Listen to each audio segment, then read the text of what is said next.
Hey, what's going on, everybody? Welcome back to the channel here at Crypto Nation. Hey, if you're new here, it's totally free to subscribe and hit the like button for post notifications. And this is another episode of Crypto Nation Reacts. The title of the video says Bitcoin price on the verge of collapse. Yeah, let's see what they're talking about here on this episode. And like I said, don't forget to subscribe and hit the like button for post notifications.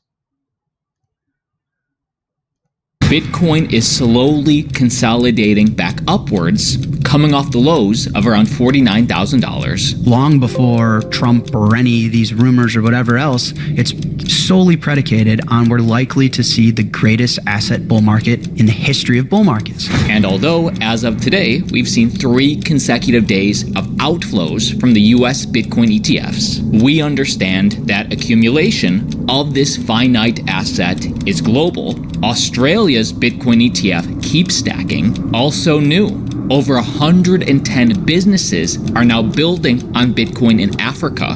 Do you think this number is growing or shrinking in the next few years? And any dip is just part of the natural ebb and flow of a free market with an asset that's only headed in one direction. Why? Because central banks have progressively price fixed everything. Whenever something breaks, they don't let the business cycle complete.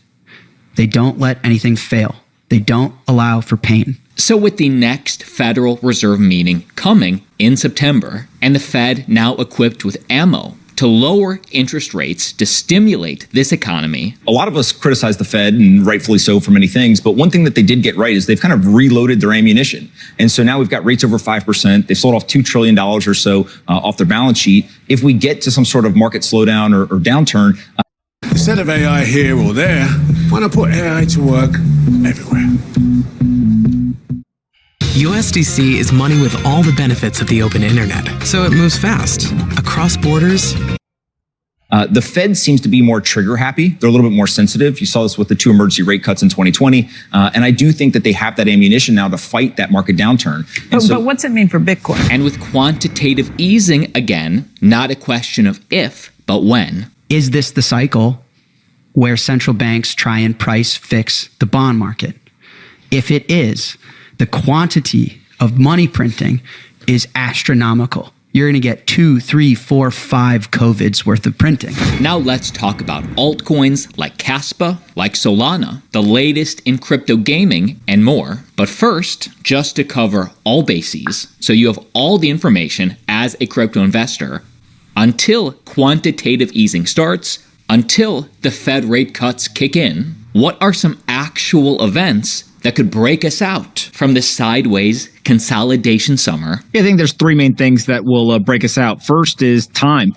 People are away for the summer. We kind of go sideways historically over the summer. When people come back, they sit in front of their computers and they start buying assets. And so I think that Bitcoin will be a beneficiary of that action. The second thing, obviously, is a Fed cut. As cheap capital comes into the market, you should see some of that capital flowing into risk assets like Bitcoin for people on Wall Street, and you'll see price kind of break out. And then the third thing is I do think that if former President Trump is reelected, there's a lot of folks who are kind of looking at him as the pro-Bitcoin or pro-crypto candidate, and I would expect Bitcoin to rally on his reelection as well. And by the way, the amount of corporate money flowing into this political season from pro-crypto companies, as covered the other day, is almost 50% for more than just the presidential race, and they're winning. So far, where the crypto cash is going in the primary races, wins have followed. We're talking a more than 85% win ratio so far when pro-crypto super PAC money is involved. And for the latest news for Kamala Harris, is she warming up?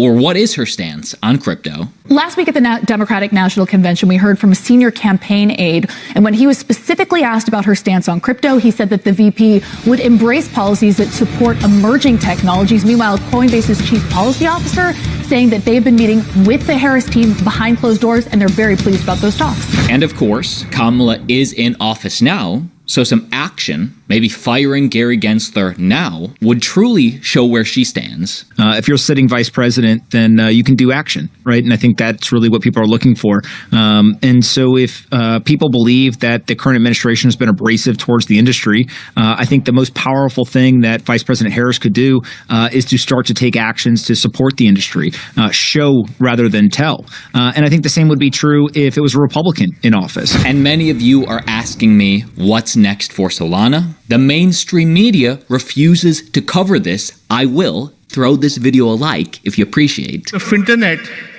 is a new approach to global finance. Today at the Global FinTech Fest, two juggernauts of tech presented a demo of the Finternet, a user-centric global financial infrastructure tokenizing any asset on a unified ledger, which is defined with 3 U's. It is user-centric. It puts the user at the heart of what we want to solve, because users want more control over their lives, over their assets, over their destiny. It has to be unified, which means that it should cut across all asset classes.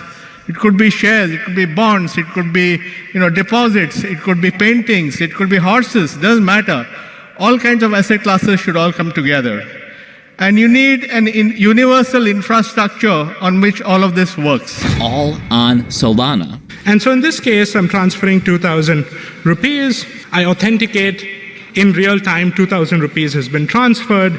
And this playground is completely open sourced. You can see in this case, we integrated with one ledger, which was Solana. Also, if you like Avalanche, you'll love this. We have the latest stats for crypto game Off the Grid, which is on PlayStation Now, which is wild. The fact that I'm now playing Off the Grid playtest on my PS5 is insane to me, given where we were 3 years ago. It's clear that people want to play Off the Grid, the first blockchain game on PS5. I am an early investor into this, and the closed playtest just saw around 400,000 transactions from over 30,000 players this past weekend alone. The fact that in 3 years, it's just we've leaped miles past what we used to see. Now, the Web3 aspect of this game isn't live yet. It's just, you can play it on PlayStation 5 now. I encourage the audience, check it out, start learning how to win. Also, many of you were asking me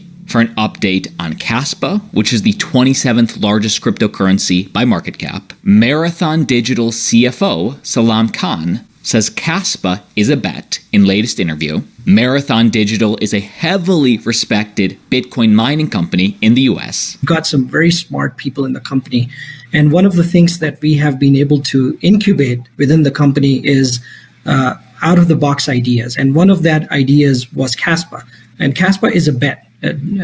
We continue to remain committed to Bitcoin mining. A majority of our revenues are tied to Bitcoin mining, but then we also have invested in Kaspa miners and freed up about 1% of our energy source to mine this Kaspa product, which is very high margin, between 85 to 90% margin in the current pricing environment.